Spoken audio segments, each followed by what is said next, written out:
coordination committee of BTR organization আমার বিটিআরর প্রায় 26টা জাতি জনগোষ্ঠীর 30টাকে জনগোষ্ঠীয় যে সংগঠনের সমন্বয় কমিটি আছে আর ইয়াত নিখিল বড়ো ছাত্র সন্থাই মুখ্য ভূমিকা লৈ পেলাই সকলো জাতি জনগোষ্ঠীর ছাত্র সংগঠন আর জাতীয় সংগঠনত একত্রিতভাবে আমি যোৱা 5টা বছৰ একেলগে আমি শান্তি সমন্বয়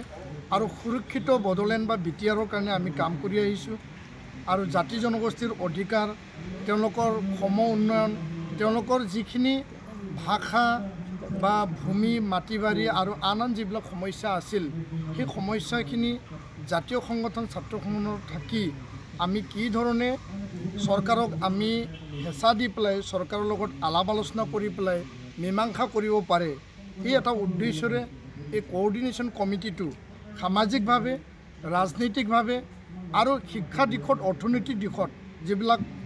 ড্ৰাগছৰ বেআইনী যিবিলাক সামাজিক কাৰ্যকলাপৰ বিৰুদ্ধে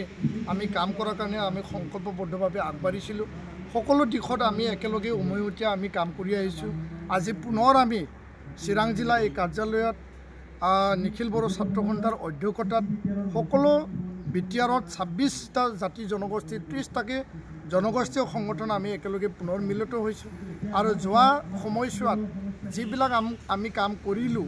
আৰু যিবিলাক কৰণীয় বাকী আছে ভৱিষ্যতে আমি বিটিআৰত নৱপ্ৰজন্ম আৰু বিটিআৰৰ ছাত্ৰ ছাত্ৰীসকলক বিভিন্ন জাতি জনগোষ্ঠীৰ যিবিলাক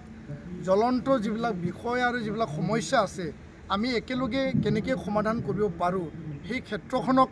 একত্ৰিতভাৱে শান্তিপূৰ্ণভাৱে সমন্বয় আৰু সুৰক্ষিত বিটিআৰ নিৰ্মাণৰ কাৰণে আমি একেলগে কাম কৰি যাম এই বিষয়টো লৈ পেলাই আমি পুনৰ মিলিত হৈছোঁ আলোচনা যথেষ্ট গুৰুত্বপূৰ্ণ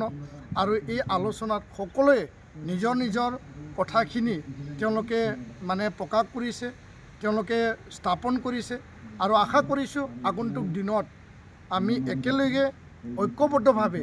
বিটিআৰৰ শান্তি সুৰক্ষিত ভৱিষ্যত আৰু আমাৰ অধিকাৰক লৈ পেলাই আমি আগবাঢ়ি যাব পাৰিম আৰু ইয়াৰ সমাধান সূত্ৰ ওলাব আমি দৃঢ় বিশ্বাসী আৰু আত্মবিশ্বাসী এইখিনি কথাকে